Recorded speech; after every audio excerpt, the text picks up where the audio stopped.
know that it turns out maybe more at your price line, or the bag of rice that looks the most like yours has a tremendous uptick in St. Louis, but it's not doing too well in New York. So even though your wife likes Whole Foods, it's a beautiful store, what are you going there for? Let's go to St. Louis, we can sell some rice. And so that data is helpful, but that data goes further. It tells us the price people are paying, how much they're buying, the quantities, but it even goes further. Who's the distributor? Who's the warehouse? How are we navigating the planes, trains, and automobiles? Where's the rice sitting? Where's your container going? Who's delivering it? What are the logistics involved? So that data is a gold mine. And from that data, we extrapolate a strategy that you're involved in, but we ordered that data for you. And of course, I skipped the PR social mission, but we had dealt with that, the social media and the PR mission. We talked to you about the costs. So in the food game, and in some areas like panels and blinds as well, you're going to think about other costs, including free slotting fees. What are you paying for that shelf if you go that route? In both of your cases, I think we're lucky. We don't have to pay for shelves. We've got a better solution. So we're stealth, we're efficient, we're milestone, and we're going to beat the blokes who pay for the shelf space. Okay? Some of the food categories, you might have to pay for shelf space. Although, if you're an innovator, and you've been in the game, and you've private labeled, maybe we don't have to do that slotting fee game. Flyer, advertising, distribution catalogs, and the like, we think about that, but that's way after we've got a strategy. In-store demos. Do you know what in-store demos are? They have them here. They call them flight attendants, right? So if you've got a delicious dip and you put it on a cracker, you pay the flight attendant to offer it, right? And that's about $100, by the way. $100 twice a week at 10 stores. Sounds like a lot of money, but no, not really, because you just made a big impression in St. Louis. Then there's coupons and market visits and so forth. Thank you. That's a quick and easy overview. I want to cover a little bit on capital financing, so I'm skipping to that. Before I do that, any questions on supply chain or any of the subjects we talked about? I'm kind of mixing it up today because we have a very diverse group. Yes, sir. Do you also do evaluations, for example, if it's easier to contract manufacture in the States rather than in Australia? Absolutely. Short term? Beautiful. And what channels do you have for that? Right, beautiful. So the question is, if everybody hasn't heard about it, is, so I've got an innovative product. I know how to make it. I know the cost. And I appreciate fully that if I land in New York at $2.50 and I'm making money, and if my competitor in New York is charging $5, I got a good shot. That's very nice. But maybe that's not realistic. Maybe I don't want to do that. Maybe I want an exit strategy, and we could talk about financial exit strategies, but another way of dealing with this puzzle is contract manufacturing, right? Maybe somebody else can take my beautiful, well-proven with 23 million folks here product and launch it into 300 million. And the answer is yes. We navigate that channel for you, but we do some of the other investigation first. First, we want to make sure that the value proposition is right, and then we want to make sure that the pricing is right. Then we want to make sure that there's a strategic market implementation that's right. And then when we've done all that, we say, hey, mate, we might make another 70 cents on that 250 if we just do it in America, and you got all kinds of headaches out of the way. And by the way, if you haven't heard, if you don't know, what's the hottest word in English in America? Anybody know? Think newspapers, think the criticism every day in the newspaper. Big word, the biggest word in the English language in the United States of America, if you're a politician, is? Oh, come on. Somebody's going to get it. What?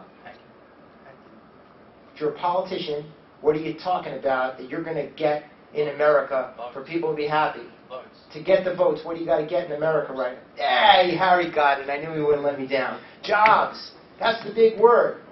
So if you're an Australian company and you're in a mindset of sustainability, folks don't want to hear about things traveling and all these long distances and so forth.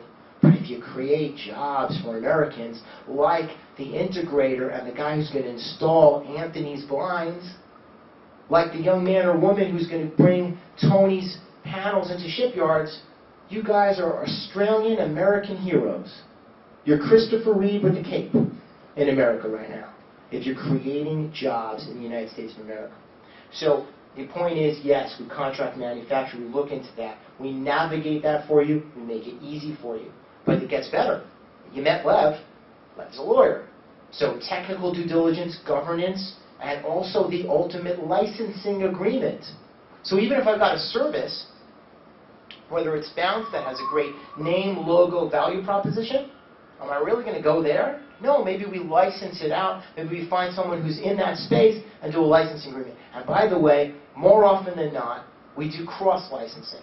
So for example, we may identify 8 companies that make sense because they're like your long-lost sister at Bounce or your long-lost brother in the design solution. But it turns out they got something nifty too that they developed in Seattle, so maybe you are the local integrator here. So sometimes we take on a client here and it goes both ways.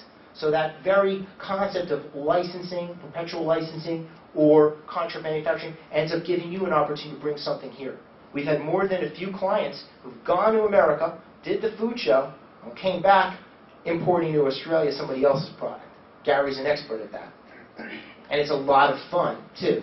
And you're getting to know the landscape, because it's a flat world. How many people, if any, are looking for financing or have thought about business valuation or exit strategy? Before I go into these slides, anybody here thinking about valuing your company? Is that part of the reason you're thinking about America? I see a couple people nodding in an affirmation. Anybody thinking about raising money? So I'm not going to spend time on raising money, but I'm going to talk to you about some basic things that affect you whether you're raising money or not. You've got to have your basic costs of carry and your basic ROI. We're going to do that analysis with you. But whether you think you're going to exit or not, folks, think about an exit. You're making it, God bless you, many of you are doing well in a country with 20-some-odd million folks, and that's very nice. Is it 28 million now, Lev? 22? 22. I said 23 yesterday. Somebody said, oh, no, it's 28, mate. I guess that was... but, yeah, so... And so you're going to a country with 300 million. So one would presume, if you do it right, that's a good thinking about possibly an exit or making a bigger storyline about your company. But what's another reason? I'll tell you some crazy reasons. Really crazy, just for fun. There's actually a business visa in America. It's like buying citizens. Those Americans want jobs so badly, and the politicians want so badly to make it, they did something crazy.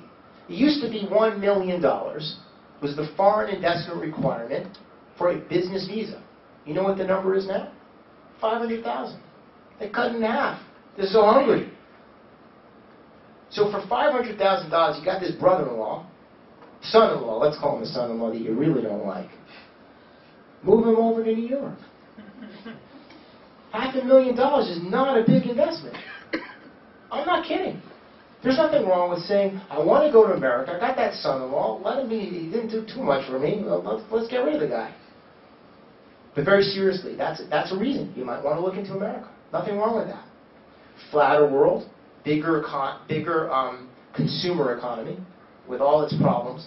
By the way, let's talk about economics for a second. The last visit I had